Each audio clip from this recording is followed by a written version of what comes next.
Allô tout le monde, bienvenue au Jeudi avec Andrea Girard, consultante pédagogique. Je suis Andrea et aujourd'hui, je reçois vraiment une invitée en or, alors une experte dans son domaine pour parler du yoga avec les enfants autistes. Alors, si tu as manqué le début du mois d'avril dans mes lives, j'avais dit que je dédiais tout le mois d'avril au sujet de l'autisme. Et c'est un rendez-vous tous les jeudis où je suis en live sur ma page Facebook et sur ma chaîne YouTube pour parler de différents sujets. Alors aujourd'hui, le sujet du jour est le yoga avec les enfants autistes et je vous présente tout de suite Mélanie Cahouette. Allô Mélanie. Bonjour Andrea. Ça va bien? Ça va, toi aussi? Oui. Il fait chaud à Montréal? Pas encore très chaud, non, ça commence à se réchauffer. OK. Mais nous, ici dans le Nord, aussitôt qu'il fait 10 et plus, on est content puis il fait super chaud. C'est ça. Bon, là, il fait 15-16 aujourd'hui. OK. Il fait chaud. D'accord. Alors, aujourd'hui, comme je disais, tu es venue avec moi parce qu'on va parler ensemble du yoga pour les enfants autistes. Et toi, ça, je l'ai mentionné un peu, tu es quand même une experte dans ton domaine. Tu as plusieurs années d'expérience, comme on dit, derrière la cravate. Alors, je te laisse te présenter. Puis, c'est ça, explique-nous un peu c'est quoi ton expertise et ton parcours. Oui, merci beaucoup de me recevoir, Andrea. C'est super gentil de ta part. Ça me fait plaisir. Je suis surtout ergothérapeute, en fait. Avant d'être professeure de yoga, c'est mon premier chapeau. Je suis ergothérapeute depuis une vingtaine d'années auprès des enfants, des adultes aussi qui ont des besoins particuliers. Puis, dans les dernières années, en fait, j'ai toujours aimé pratiquer le yoga pour moi. C'était mon loisir, là, mon sport, mon loisir à partir de la fin de l'adolescence, cégep, université.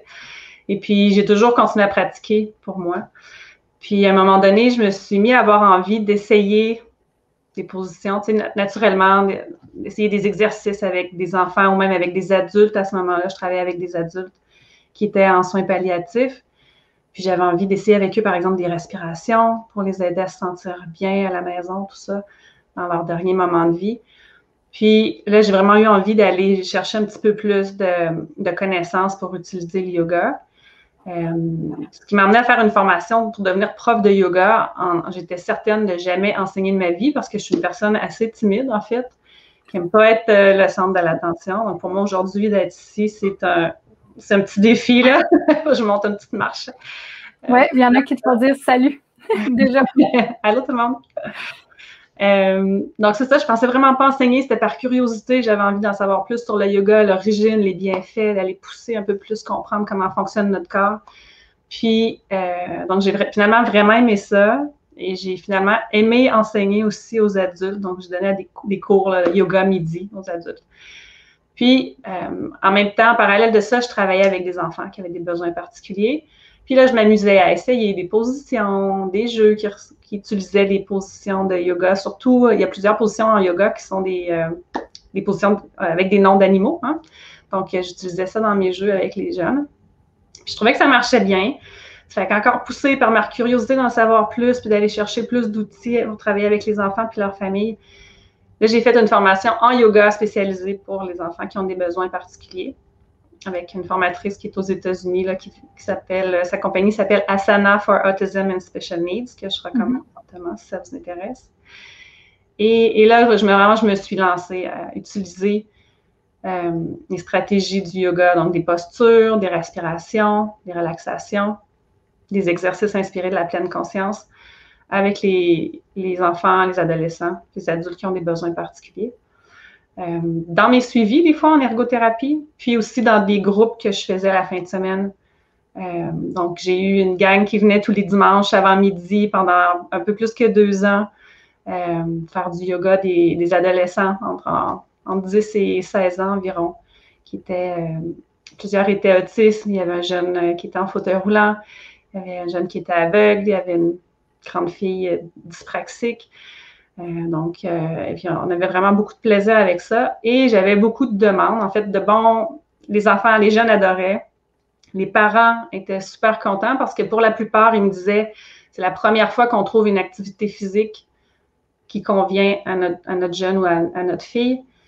Souvent, les activités de loisirs, par exemple avec la ville ou les cours réguliers, c'est toujours un petit peu trop difficile, un peu trop rapide pour qu'ils puissent suivre le rythme.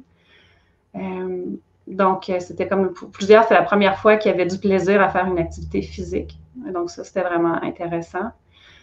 Je me suis mis à avoir beaucoup de demandes et je connaissais pas personne d'autre qui faisait ça. Donc, c'est là que j'ai eu vraiment senti qu'il y avait un besoin de former davantage de personnes à utiliser le yoga pour jouer avec les enfants, en sachant, en étant convaincu qu'on n'a pas besoin nécessairement d'avoir une formation de 300 heures en yoga pour jouer avec nos enfants au yoga ou comme professeur, par exemple, dans une classe au primaire, on peut intégrer des outils du yoga sans nécessairement avoir fait une grande formation.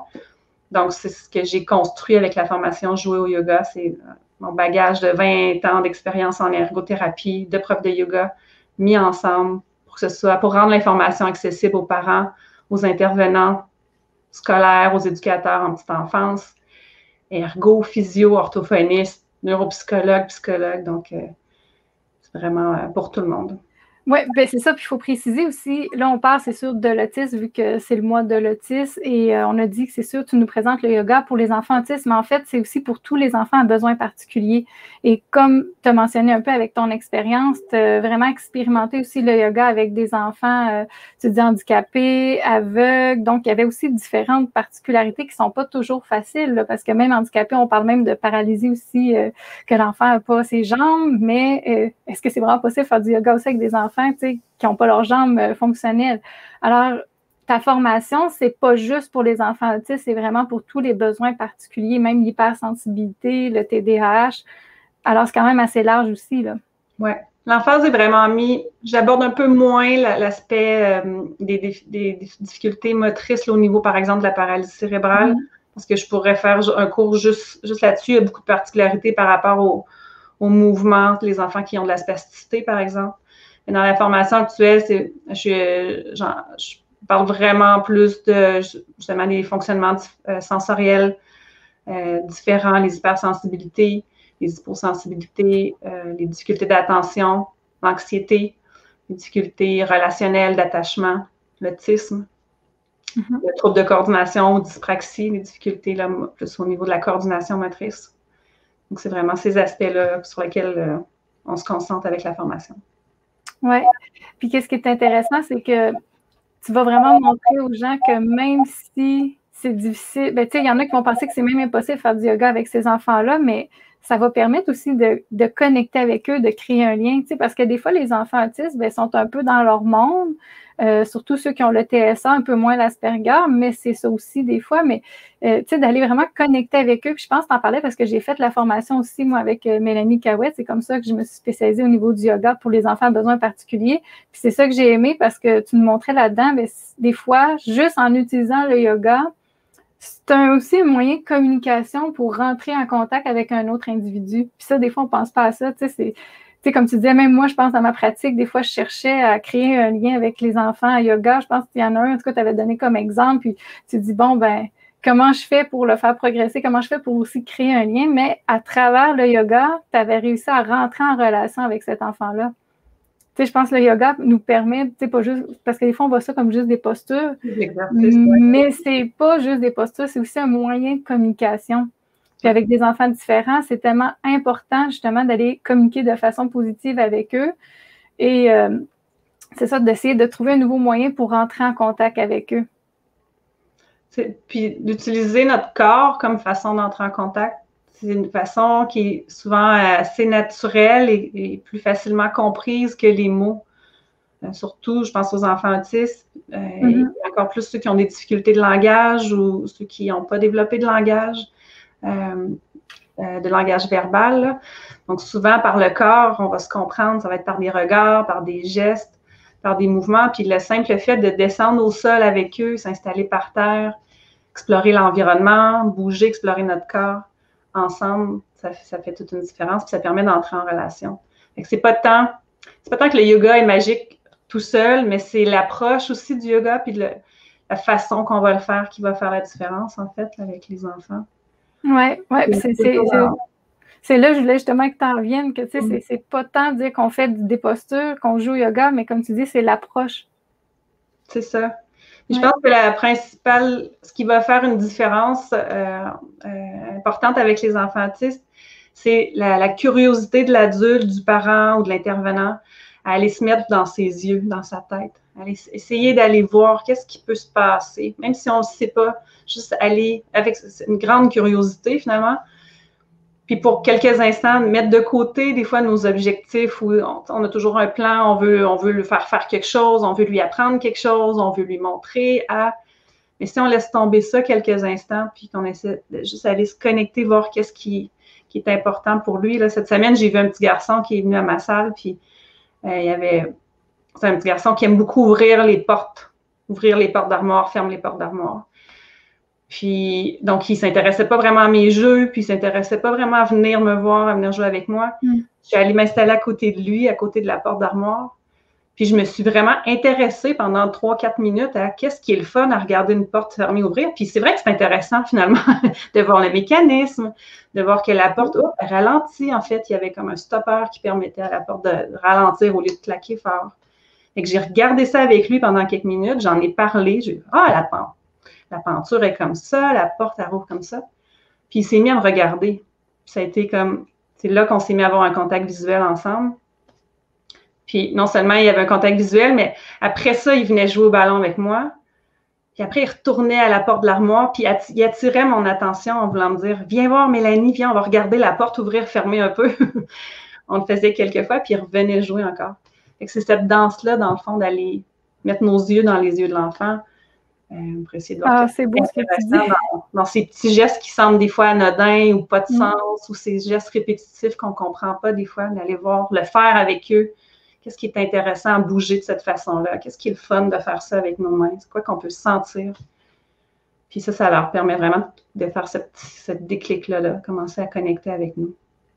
Oui, c'est beau ce que tu dis, c'est ça, parce que des fois, on va juste regarder l'extérieur, comme tu dis, les comportements répétitifs ou pourquoi, comme tu dis, qu'ils agitent leurs mains ou pourquoi qu'ils vont jouer avec tel objet, mais quand on se met dans leurs yeux, quand on se met à aller essayer un peu d'aller voir dans leur monde, là, on peut vraiment découvrir autre chose, on peut aller voir autre chose. Puis le yoga, c'est aussi ça, c'est aussi d'être en présence d'esprit, d'être avec la personne, d'être avec l'enfant.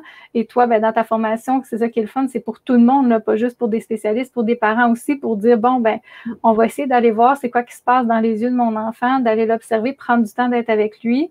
Et pendant que, comme tu dis, tu prends ce temps-là, tu connectes, ben, après ça, tu peux l'amener aussi vers ton jeu. Puis comme tu dis, ben, c'est comme une danse que tu apprends à faire avec ton enfant ou avec les enfants que, si jamais sont enseignants qui s'occupent, parce que ta formation, ben, c'est ça, c'est aussi pour les enseignants, c'est aussi pour les parents, pour tout le monde, même pour des spécialistes. Ouais. Fait que ça aide vraiment, c'est ça, et ça apporte bien son nom. Moi, je trouve que c'est vraiment jouer au yoga parce que c'est pas le yoga qu'il faut faire absolument telle posture, avec même, il n'y a pas des termes sanscrits comme dans le yoga pour adultes. Il n'y a pas ça, là. On va vraiment dans le jeu, hein. Toi, tu restes vraiment, tu dis, c'est important de rester dans le jeu, surtout avec, c'est ça, les enfants autistes, on veut pas qu'ils fassent la posture parfaite. C'est pas ça qui est recherché. C'est vraiment, comme tu dis, connecter avec eux puis aller s'amuser puis essayer de garder un beau lien positif avec eux. Puis tous les mouvements dans le corps sont parfaits, là, sont corrects. Ce qui est important, ce qui est le fun, c'est de se mettre à bouger ensemble, respirer ensemble, d'être connecté. Puis il faut passer par le jeu puis par le plaisir pour les enfants parce que c'est leur principal mode d'apprentissage. Et oui. Puis on sait qu'un enfant, même au niveau neurologique, un enfant qui apprend en jouant, n'aura pas besoin de beaucoup de répétitions pour que ça s'installe dans leur cerveau, pour que ça reste imprimé dans le cerveau. Alors qu'un exercice fait de manière répétitive, juste parce qu'il faut le faire et qu'il n'y a aucun plaisir, ça va prendre des dizaines, voire des centaines de répétitions supplémentaires pour que le même patron neuronal s'intègre dans le cerveau. Fait on gagne vraiment à avoir du plaisir avec les enfants, là, avec nos jeux. Ah oui, ça va vraiment en lien avec ce que je dis souvent, c'est ça, que c'est important de faire manipuler les enfants pour rendre concret les apprentissages. Donc, comme tu dis, en jouant, ben, l'enfant, ça va donner un sens à son apprentissage, donc il va mieux l'intégrer, tu sais. Oui, ça c'est vraiment montré là, au niveau des neurosciences. Oh oui. C'est ça. Oh oui. Et tu avais même aussi des exercices, hein, je pense, à nous montrer par rapport à ça, pour nous montrer que c'est vraiment facile, j'ai dû montrer 2 fois, mais c'est pas grave, mais que c'est vraiment facile à intégrer dans le quotidien. Là. Ça prend pas nécessairement un gros équipement de yoga. Oui, il peut y avoir un tapis, mais même, mettons qu'on n'a pas de tapis, on peut s'amuser simplement, comme tu dis, avec un ballon ou même faire des petits exercices de respiration ou peu importe, des exercices super simples. Oui, ben, je vais vous présenter un de mes jeux qui fonctionne le mieux avec les enfants de tout âge, là. Je me suis équipée d'un ballon gonflable comme ça, qui est un globe terrestre finalement sur lequel j'essaie de l'approcher pour qu'on voit un petit peu, sur lequel il y a des animaux, des personnages et tout. Et donc, ça nous donne l'occasion de se lancer le ballon.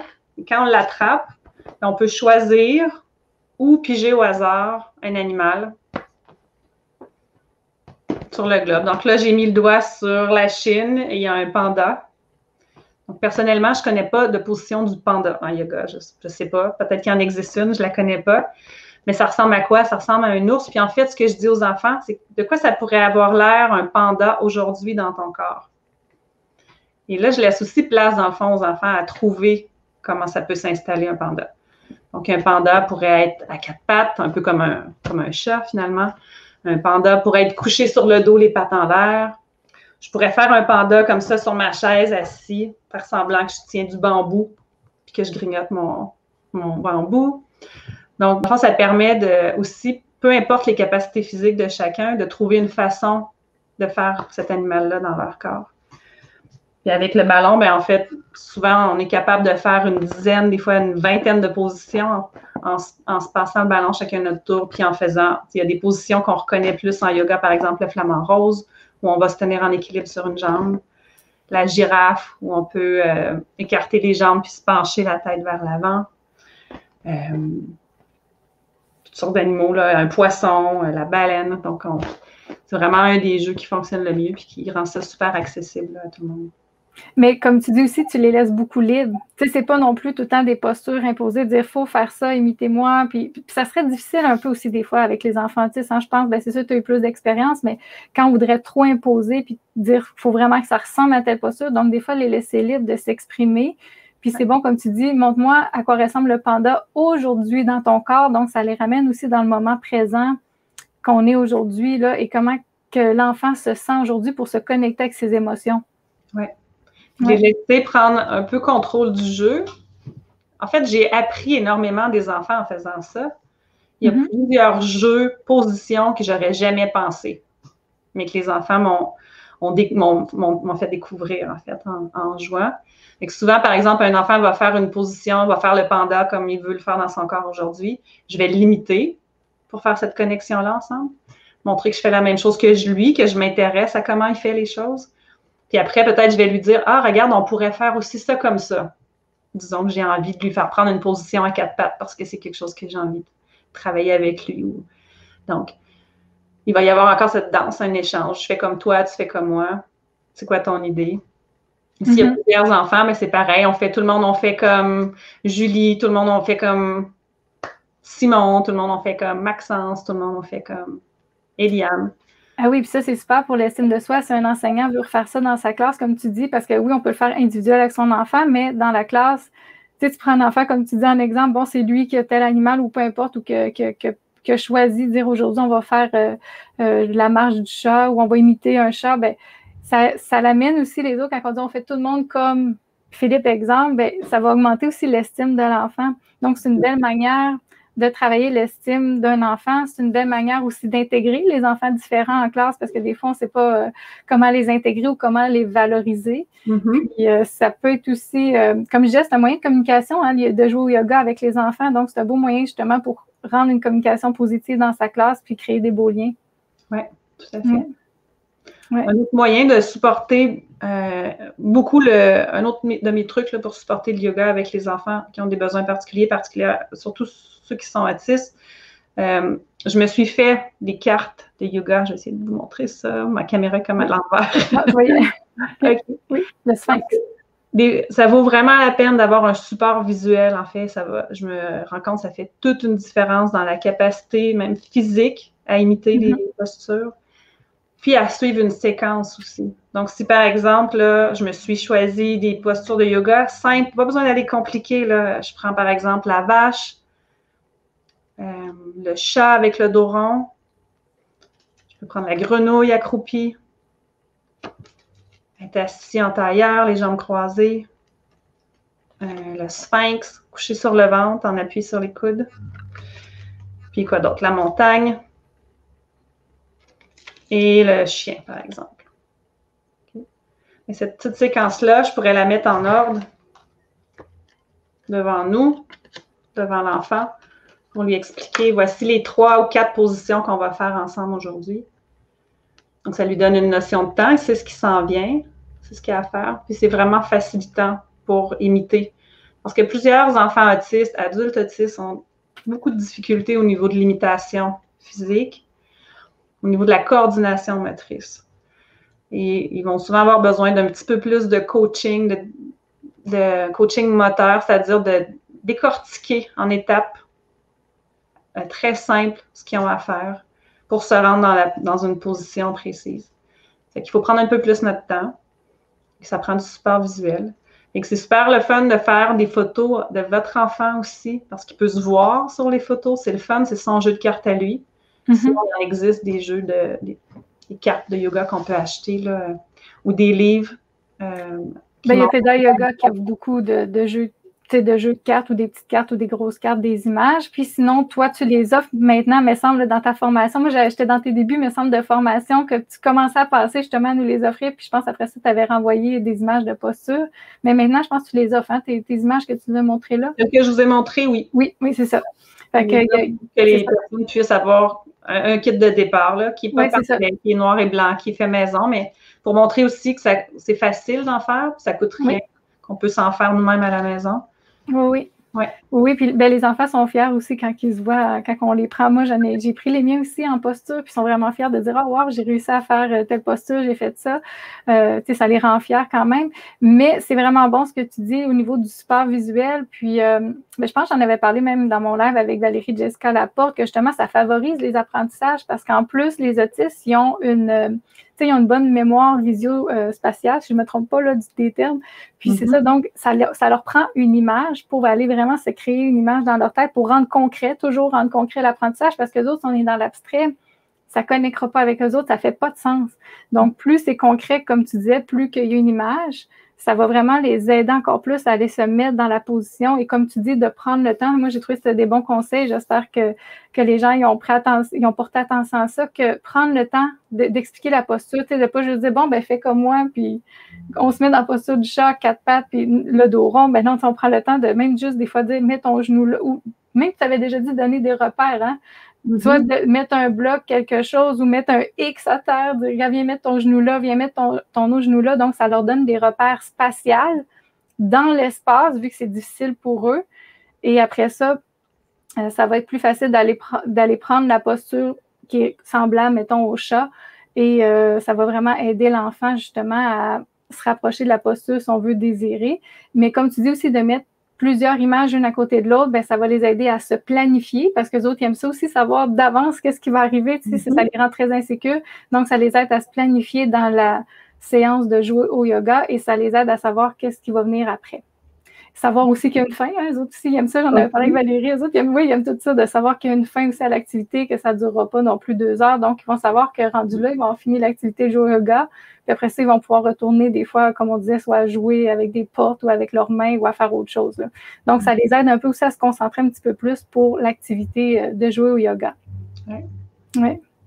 Avec une importante que j'ai aussi retenue de mes expériences là, en yoga avec les enfants autistes, c'est que souvent, des fois, on va avoir l'impression qu'ils n'ont pas envie de jouer, de faire, ou qu'ils ne sont pas capables de faire. Mais beaucoup n'ont pas envie. Par exemple, qu'ils ne vont pas venir sur le tapis avec nous. On va faire une position de yoga, puis ils ne vont pas la faire. Ils vont juste rouler par terre à côté de nous, nous embarquer dessus, ou partir. Puis, ce que je me suis rendu compte, c'est que pour plusieurs, c'était beaucoup plus parce qu'ils ne savaient pas comment s'organiser dans leur corps pour y arriver. Donc, il y en a plusieurs pour qui j'ai remarqué, par exemple, faire une séance de yoga dans leur classe avec l'enfant autiste que j'accompagnais qui semblait pas avoir envie de participer, puis il regardait même à peine. Puis aussitôt que la séance a été finie, puis on a commencé à ranger, il s'est levé, puis il s'est mis à faire des positions. Là, je me suis dit, ben lui, il avait besoin d'observer en premier. Il ne pouvait pas bouger puis observer en même temps. Donc, pour lui, ça lui prenait une démonstration. Fait que les prochaines fois, donc, il va pouvoir observer puis participer mieux. D'autres, ça a été, par exemple, qu'une fois que je leur ai aidé physiquement à s'installer dans la position, ils ont réussi à faire l'imitation de la posture, puis ils ont eu envie de continuer après, puis d'en faire d'autres. Des fois, juste d'organiser leur corps, comment je me place sur les tapis, comme tu disais, avec les repères, pour mettre les mains, les pieds. Qu'est-ce que je fais avec mon corps? Est-ce que je vais réussir? Des fois, ça leur crée de l'anxiété. Donc, souvent, ce que je m'aperçois, c'est qu'avec, si on décortique, puis on prend du temps, puis on démontre, ils vont finir par embarquer, puis ils vont prendre, plusieurs prennent plaisir vraiment à jouer au yoga. Il n'y a pas de fait qu'ils ne regardent pas ou qu'ils ne s'intéressent pas pour un désintérêt de leur part nécessairement. Pas toujours. J'aime ça. J'aime ça. Ça, c'est fort ce que tu dis là parce que c'est vrai, puis pas le prendre personnel. Tu sais, hein, des fois, l'enseignant va dire bon, c'est ça, je ne suis pas intéressant. L'enfant, c'est ça, l'enfant ne veut pas connecter, ne veut pas participer, puis il ne faut pas le prendre personnel que Mélanie a dit que ça va être le fun de jouer au yoga puis que ça ne fonctionne pas non plus. mais tu sais, c'est ça, c'est comme tu dis, des fois, c'est qu'un enfant. Puis, tu sais, l'enfant, comme tu dis aussi, de ne pas non plus abandonner, tu sais, de ne pas dire, ben moi, j'en refais plus de yoga avec mon enfant autiste ou avec l'enfant autiste dans ma classe, ou dire, je fais plus de yoga dans ma classe parce que j'ai, mettons, 2 enfants autistes puis ils participent pas. Tu sais, de ne pas faire ça, comme tu dis, ils ont observé, il ne faut pas penser qu'ils n'observent pas non plus, mais peut-être qu'ils auraient besoin plus de soutien, d'accompagnement, juste pour, comme on disait, s'organiser là, dans chacun des détails. Mais moi, j'avais dit ça, de mettre un X, quelque chose, de donner un repère très, très précis, parce qu'ils ne sont pas capables. Donc, de ne pas le prendre personnel, puis de ne pas abandonner de vouloir jouer au yoga et de continuer à poursuivre, parce que même s'il n'y a pas de résultat immédiatement, ça ne veut pas dire qu'il n'y a pas d'impact positif. Non, c'est ça. Ça, c'est sûr. Ça, c'est de quoi que des fois, hein, on en voit, ils ont de la difficulté, ou même nous, ça peut arriver, on est plus fatigué, puis on le prend personnel, que l'enfant, bon, il est à peur, il ne veut pas, mais c'est ça, il ne faut pas sous-estimer qu'il observe quand même, puis c'est peut-être qu'il vit de l'angoisse, puis comme tu dis, c'est pas qu'il veut pas, c'est juste qu'il n'y arrive pas parce qu'il ne sait pas comment gérer tout son corps, là, comment tout l'organiser. Là. Ouais. Donc, juste d'observer, de voir les autres faire, d'en entendre parler. Souvent, je veux dire, je mets mes mains ici, sur mes épaules, je mets mes mains ensemble, je mets mes mains séparées dans les airs. Donc, de mettre des mots sur ce qu'on est en train de faire, ça les aide à intégrer. Puis des fois, ça ne sera pas tout de suite, mais ça va, c'est comme planter des petites graines pour le futur. Oui. Oui. Est-ce que tu avais un autre truc, quelque chose à nous dire, ou on concluait pour le sujet de la formation? Oui, je peux peut-être vous montrer une façon que j'enseigne les enfants à faire des respirations, parce que c'est quelque chose de pas facile à faire, apprendre. Pour un adulte, là, faire des exercices de respiration, c'est difficile. Donc, pour les enfants, c'est compliqué, puis pour les enfants autistes, c'est encore plus compliqué parce que ça prend quand même une bonne conscience corporelle, un bon contrôle de tous ces petits muscles-là de la respiration, du visage, de la gorge, du cou pour respirer. Donc, encore une fois, ça prend quelque chose de concret, dire à un enfant, et là, je mets comme tous les enfants, peu importe, là, qu'ils soient autistes ou pas, dire à un enfant, respire, ça peut être, les enfants ne savent pas trop quoi faire nécessairement, ou ils vont respirer forcé, parce que s'ils se font dire, par exemple, respire, souvent, ça va ressembler à, ça va être exagéré, ils vont modifier leur posture, ils vont respirer par la bouche. Ils vont respirer des épaules. Des épaules. Donc, cette fameuse boule qui s'appelle une sphère Huberman, premièrement, fascine tous les enfants. Ah, c'est capoté, je l'adore. De jouer avec ça. On peut s'en servir comme jeu de ballon. Hein. Je m'en sers beaucoup là, pour lancer, faire des passes, attraper, tout ça. Puis, ce que je dis aux enfants avec la sphère Huberman, c'est qu'on peut s'imaginer que ce ballon-là, il est dans le bas de notre ventre. On ne voit pas tout à fait. Dans le bas de notre ventre. Vas-y, continue. Excuse-moi, je m'en fous. On est en live, hein, donc on improvise avec une invitée. Donc, je dis aux enfants, tu peux peut-être la faire avec nous. Allô? Oui, elle connaît bien la sphère. Elle me l'a brisée d'ailleurs, la mienne. Ah, t'as tiré fort dessus. Oui. Fait qu'on va faire semblant que le ballon est dans le bas de notre ventre. Puis quand on inspire, le ballon dans notre ventre se gonfle. Et quand on expire, notre ballon dégonfle. Inspire. Expire. Une dernière fois. Inspire. Expire. Merci. Et en plus, je vais le faire au début du live, comme ça m'aurait aidé à me relaxer avant de commencer.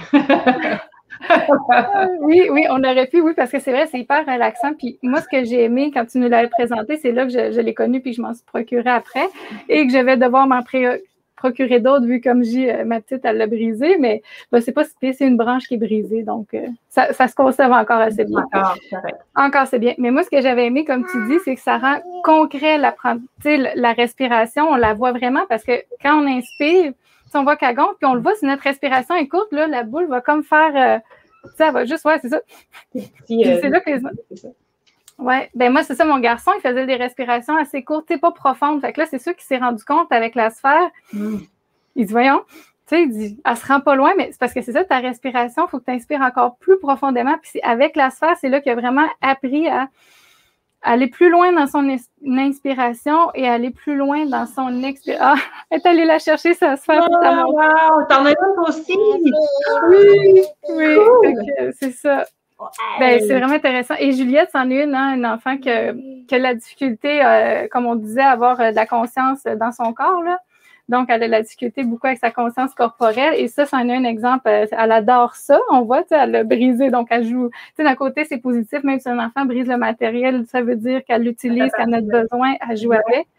Alors, c'est ça. Et ça rend vraiment concret la respiration. Puis, comme je dis, ça l'aide à l'augmenter, à aller vers une inspiration plus profonde et une expiration plus profonde aussi. Ouais. Ouais.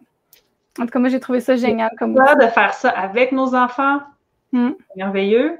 Ne serait-ce que de le faire pour nous, parce que nous aussi, les adultes, les parents, on a besoin de s'aider des fois à s'autoréguler. Quand on le fait ensemble, ça s'appelle la co-régulation. Les enfants tout petits ont besoin d'avoir un exemple d'un adulte, d'un parent qui s'autorégule pour pouvoir apprendre eux aussi à s'autoréguler.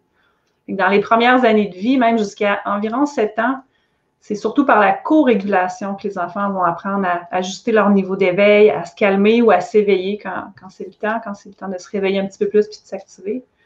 Ça va être beaucoup en copiant les adultes, les autres personnes autour d'eux. En fait.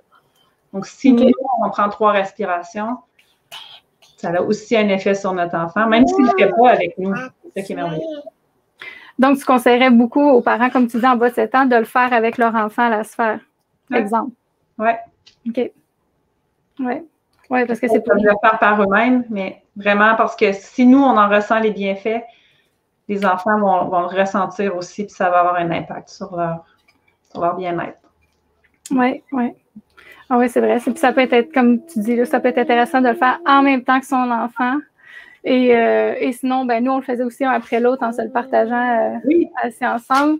Et après ça, les enfants, ben souvent, ils le refont après ça par eux-mêmes, un coup qu'ils sont habitués. Ça va être drôle de live. C'est la première fois que ma fille rentre dans un live, mais c'est pas grave, ça arrive. J'avais averti Mélanie aujourd'hui, j'ai senti ma fille sur le bord de rentrer aujourd'hui, donc c'est correct. Et on a Peggy qui a commenté « Il suffit d'un louveteau dans la meute qui calme les autres » comme l'inverse. Donc, c'est ça. Alors, c'est ça. Si le parent ou l'adulte ou l'enseignant amène justement un effet, comme tu dis, de calme, d'autorégulation. Et l'autorégulation, juste, veux-tu la définir, juste pour être sûr que tout le monde suit bien le terme? Oui, merci de me ramener avec ça. C'est un terme que j'utilise souvent et que j'oublie des fois qui n'est pas nécessairement dans le quotidien de tout le monde. Hein? Ouais. L'autorégulation, dans le fond, là, c'est un processus neurologique. C'est la capacité de notre corps, notre cerveau à être disponible à l'activité qu'on est en train de faire. Donc, ça veut dire se calmer, ça peut être aussi de s'éveiller. Donc, par exemple, quand je me réveille le matin, il faut que mon cerveau soit capable de s'autoréguler pour monter mon niveau d'activité un peu plus haut après avoir dormi, pour pouvoir me préparer pour aller travailler, préparer mes enfants pour l'école. Puis le soir, par exemple, je dois être capable aussi de m'autoréguler vers le bas, donc me calmer avant de m'endormir. C'est comme ça toute la journée. Pensez aux enfants qui vont à l'école, quand ils vont à la récréation, en éducation physique ou au service de garde le midi, le niveau d'éveil augmente parce qu'il y a de l'action, parce qu'ils bougent, parce qu'ils jouent, ils sont actifs. Puis quand ils retournent en classe, ils doivent s'asseoir et donc être capable de contrôler leurs gestes, de pas bouger, mais de rester éveillé et attentif pour apprendre, pour écrire, pour écouter le professeur. Fait que tout au long de la journée, dans le fond, notre autorégulation, ce qu'elle fait, c'est qu'elle fait monter, descendre notre niveau d'activité. Mm-hmm. C'est un processus qui se développe sur 25 ans. C'est pas mature avant 25 ans. Donc, on demande des fois beaucoup aux enfants d'être capables de s'autoréguler seuls. Jusqu'à 7 ans, ça demande beaucoup de co-régulation. Donc, plus ils sont petits, plus c'est en co-régulation avec un adulte ou un enfant plus vieux. Ouais. Plus ils vieillissent, plus ils sont autonomes et moins dépendants des autres pour s'autoréguler. Mais c'est sur un processus jusqu'à 25 ans. Puis les enfants qui ont des besoins particuliers, les enfants autistes, des fois, ce processus-là vont avoir besoin de support plus longtemps dans leur développement pour être capables de le faire. Ouais, ben oui, puis comme tu dis, en plus, déjà, c'est 25 ans. Donc, c'est pas quelque chose de vite. Puis on est dans une société aussi, hein, que on veut tellement façonner les comportements des enfants. Hein? On veut que tu aies un bon comportement à la garderie, à la crèche. Pour ça, en France, on veut que tu aies un bon comportement à l'école. On veut que tu aies un bon comportement chez mamie, papy. On veut que tu te comportes toujours bien. On veut qu'il y ait le comportement parfait. Mais dans le fond, comme tu mentionnais aussi, ça peut être l'autorégulation qui, des fois, va jouer des tours. Et chez les enfants à besoins particuliers, qui est beaucoup plus difficile à gérer parce que c'est ça, ils ont de la difficulté à ramener leur énergie. Avec les stimuli, avec les événements qui se présentent. Donc, ils sont hyper excités d'aller chez papy, mamie. Mais là, après ça, ils ont de la misère à redescendre leur énergie quand ils reviennent à la maison. Donc, ou là, c'est ça, l'énergie redescend, mais ça sort en crise. Mais des fois, c'est juste l'autorégulation des émotions qui vient justement jouer dans les comportements de l'enfant. Donc, peut-être moins chercher à façonner les comportements des enfants, puis aller voir comment les enfants se sentent. Oui, toute cette curiosité-là, en fait, qui revient, en fait, sur le sujet, là, aller voir pourquoi ça arrive, comment ils se sentent. Oui. Et ceux qui voudraient communiquer avec toi pour faire ta formation Jouer au yoga, alors la meilleure façon, c'est par courriel, je pense, c'est ça? Oui. Oui. Alors, le courriel apparaît ici à l'écran, ergothérapie. Hein? C'est un long courriel. Oui, ergothérapie Mélanie Cahouette, @gmail.com. Juste préciser que c'est marqué, oui, ergothérapie, et ceux qui ont manqué le début de la formation parce que, du live, je veux dire, parce que Mélanie est ergothérapeute de formation. Mais c'est pas une invitation pour avoir des nouveaux clients au niveau de l'ergothérapie parce que là, toi, tu es vraiment saturé. C'est vraiment plus pour ceux qui veulent vraiment écrire à Mélanie et dire « Moi, je suis intéressée par ta formation Jouer au yoga, je veux en savoir plus. » Il y a aussi les liens pour les liens de rediffusion qui vont être disponibles pour aller voir c'est quoi la formation à Mélanie sur ma page Facebook qui vont être là. Et dans la description sous les vidéos de YouTube sont tous là les liens quand que j'ai des invités. Alors, tous les liens pour te rejoindre vont être là. Et sinon, vous pouvez prendre en note le courriel à Mélanie et lui écrire directement pour la formation Jouer au yoga. Et pour peut-être une autre chose. Des informations sur ma page Facebook, Mélanie Cahouette, ergothérapeute. Et j'ai quelques vidéos, quelques exemples sur chaîne YouTube. Une chaîne YouTube qui s'appelle Ergothérapie Yoga Mélanie Cahouette. Oui. Vous voulez aller voir un petit peu de quoi ça a l'air. Oui, oui. Et ça, tous les liens, justement, à la chaîne YouTube aussi. Je pense que j'ai même le lien Instagram qui est disponible. Il me semble que je mets tous les liens d'habitude possibles des réseaux sociaux. Super. Il y a Peggy qui dit « Merci pour ce live et toutes ces infos ». Alors, super. Peggy qui est aussi une enseignante expérimentée de yoga en France. Mais c'est toujours intéressant d'apprendre toujours des nouveaux outils, surtout pour les enfants à besoins particuliers et toujours des nouvelles informations. On aime tous en apprendre de quoi de nouveau. Et même des fois, se le rappeler, hein, l'autorégulation, oui, je sais c'est quoi, je le comprends le concept, mais des fois, l'expliquer, le définir à quelqu'un, c'est pas aussi évident que quand on est ergothérapeute, on travaille tout le temps là-dedans depuis des années. Ouais. Ensuite, une autre chose que j'ai dit, peut-être vous allez communiquer avec Mélanie pour une autre chose, mais ça, c'est vraiment quasiment un mouvement national et international, quasiment que vous lancez. C'est vraiment innovateur aussi, je pense. C'est nouveau, hein? Il n'y a pas d'autre chose au Québec par rapport à ça au niveau d'Ado Spectrum. Ça se peut-tu? Non, à peu notre connaissance. Peut-être qu'il y a des initiatives là, qui commencent à apparaître. Ben, j'en ai pas vu non plus. Alors, est-ce que tu veux nous parler? C'est quoi? Parce que là, oui, tu es ergo, tu es prof de yoga, tu as ta formation, mais en plus, tu as beaucoup de temps, Mélanie. Tu es aussi avec une maison des jeunes, je pense, c'est ça? Pour un projet pour les enfants, justement, autistes. Donc, moi, je trouve c'est important d'en parler pour des camps d'été.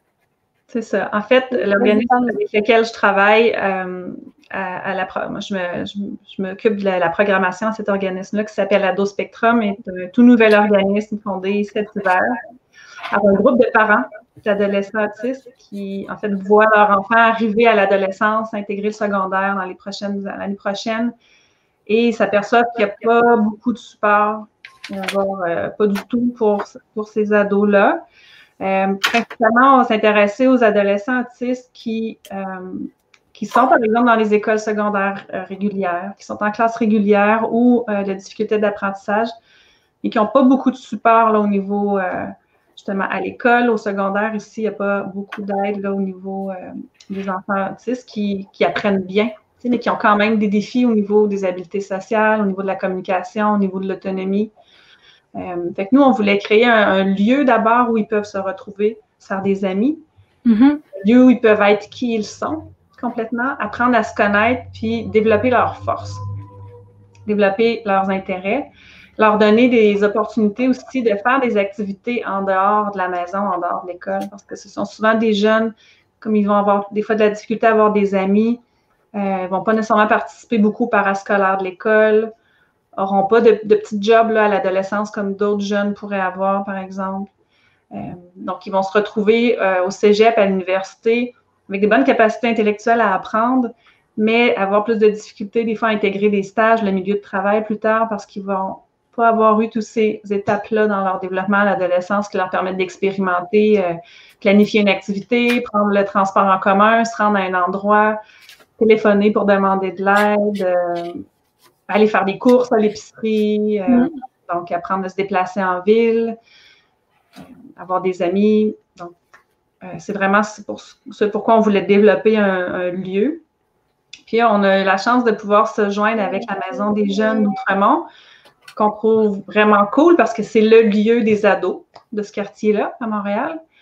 Puis, dans notre objectif ultime, ce serait que nos jeunes qu'on accompagne dans les activités à la Maison des jeunes soient à un moment donné capables d'y aller par eux-mêmes, aller à la soirée cinéma de la Maison des jeunes avec le reste de la communauté d'Ados Spectrum, mais aussi avec la communauté régulière là, du quartier. Donc, pour cet été, notre activité qu'on débute, c'est un camp de jour qui va avoir lieu à la Maison des jeunes d'Outremont. Puis, ça va se continuer par des activités à l'automne et à l'hiver prochain, les fins de semaine, des soirs après l'école, pour continuer, là, dans le fond, de développer cette communauté, ces liens d'appartenance-là. Notre particularité aussi, c'est qu'on va inclure tous les jeunes dans la programmation du camp. Donc, on a quelques idées d'activités dans notre tête, mais à chaque lundi matin, on veut s'asseoir avec les jeunes et leur demander qu'est-ce qu'ils aiment, qu'est-ce qu'ils ont envie de faire cette semaine, puis qu'ils participent vraiment à planifier. Tu sais, s'ils veulent faire un pique-nique au Mont-Royal le vendredi, bien, qu'est-ce qu'on va manger? On va faire la liste d'épicerie, on va aller acheter des choses, on va cuisiner ensemble, on va trouver c'est quoi le parcours d'autobus pour se rendre au Mont-Royal, les horaires.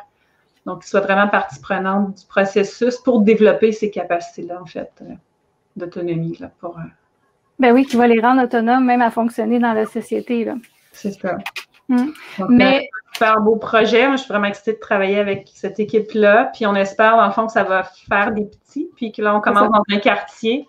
Il y a peut-être plusieurs quartiers à Montréal l'année prochaine et peut-être des villes ailleurs au Québec. Donc, on aimerait ça, dans le fond, développer cette expertise-là. C'est ça, là, c'est une belle expertise, mais qui est concentrée à Outremont, à Montréal. Mais comme tu dis, ça ne te dérange pas, toi, si les gens veulent t'écrire, en savoir plus, puis tu m'avais dit que tu étais prête à leur donner de l'information. Si quelqu'un est intéressé à partir ça dans une maison des jeunes près de chez soi, disant que il y a des autistes, il y a des enfants besoins particuliers partout, il y a des autistes aussi partout. Donc, moi, j'aimerais ça, comme tu dis, créer des belles situations où est-ce qu'on peut développer des occasions de se rencontrer, des occasions de développer des relations aussi sociales, de créer des amitiés et aussi de développer les outils pour fonctionner plus tard dans la société de façon plus autonome quand même. Alors, s'il y en a qui sont intéressés, qui veulent partir ça dans leur quartier, dans leur région, parce que comme on dit, ça peut être un mouvement qui va être au Québec provincial, national au Canada et international en dehors du Canada. tu es dans les personnes quand même là, initiatrices, là, hein, quand tu es dans l'organisation de tout ça. Je pense que je sais pas si tu es l'ergothérapeute de référence aussi, parce que c'est ça, je sais qu'il y a une ergothérapeute même pour ces enfants-là tout le temps. C'est-tu toi ou c'est oui? Ce ne sera pas moi qui va être au camp tout le temps. Moi, je suis vraiment. OK, il va y avoir un peu une autre ergothérapeute. C'est vraiment mon chapeau d'ergothérapeute pour ce projet. Donc, toi, tu es dans la gestion du projet. Dans l'organisation du projet, la Alors, c'est vraiment Mélanie, c'est la personne à contacter. Les intervenantes pour cet été. Bon, alors parfait. Ça veut dire que tu connais bien le projet, tu sais comment que vous l'avez bâti, comment vous l'avez créé. Alors, tu vas être capable d'aider les autres choses. Tu vois, Peggy, elle a dit c'est un beau mouvement qu'il faudrait parrainer en France. Donc, qui sait, Peggy est en France, elle connaît bien du monde aussi. Et comme je dis, dans le yoga aussi. Alors, ben écoute, ça va peut-être faire ses petits, son chemin, ton message, parce que je sais que ça tient à cœur justement d'intégrer les enfants aussi à besoins particuliers qui sont différents. C'est avec cette clientèle-là aussi que tu travailles depuis des années, puis ils en ont besoin. Ils en ont besoin qu'on s'en préoccupe, qu'on mette des outils en place, puis qu'on les prépare justement à mieux s'outiller pour fonctionner dans la société. Puis je pense que tout le monde dans la communauté bénéficie de ça. Oui, ben oui. Personnellement, moi, j'ai appris énormément sur moi, sur l'humain en général, sur le fonctionnement du cerveau en m'intéressant aux personnes, au fonctionnement autistique de la pensée. Donc, je pense que tout le monde qui côtoie les personnes autistes aussi, c'est très enrichissant. Ça nous permet aussi d'apprendre énormément à se connaître. Puis, on gagne, tout le monde gagne là, à tisser des ponts entre nous. Oui, ben pour être une maman avec des enfants qui ont toutes leurs particularités, je peux dire que oui, ça l'apprend à ralentir, ça l'apprend à observer beaucoup, à s'adapter au rythme, puis c'est ça, on apprend plein de choses de la vie qu'on verrait pas, on verrait peut-être la vie autrement si on n'avait pas les enfants, puis là, ça nous apprend à être plus grounded sur la terre, puis à apprécier, c'est ça, plein d'éléments qu'on prend pour acquis, puis que là, on savoure chaque petit élément, chaque petit acquis, chaque victoire gagnée, comme tu dis, prendre l'autobus seul, planifier une sortie au cinéma, donc tout ça, ça aide aussi, là. Ouais. Et tu vois, même Jenny, tu connais Jenny Leclerc, qui a été aussi dans tes étudiantes, a dit, ça change notre vision. Hein? Oui, alors ces enfants-là changent notre vision, c'est certain. Alors, Mélanie, ça conclut, je pense. Avais-tu d'autres choses à ajouter?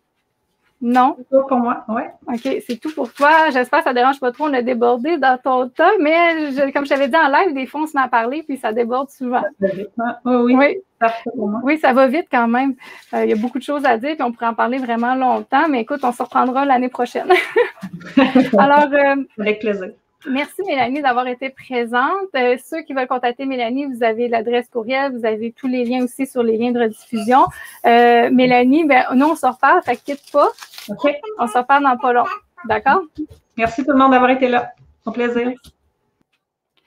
Alors, tout le monde, moi, je vous retrouve jeudi prochain pour les lives. Merci d'avoir été présent. Merci d'avoir interagi. Merci aussi à ceux qui vont prendre le temps de le réécouter en rediffusion. Et même ma participante d'aujourd'hui qui a été aussi d'une grande aide et qui nous a montré comment on peut respirer avec les outils. Et merci à mon invitée Mélanie Cahouette qui a conclu ce beau mois de l'autisme. Vraiment, je trouve que c'est une belle conclusion, une belle cerise sur le sundae, comme on dit, pour le mois de l'autisme qui me tenait beaucoup à cœur. Alors, jeudi prochain, je vais parler de prendre du temps pour soi. Oui, je vais dire que c'est important de prendre du temps pour soi aussi. Et le thème m'a été inspiré par la fête des mères qui approche.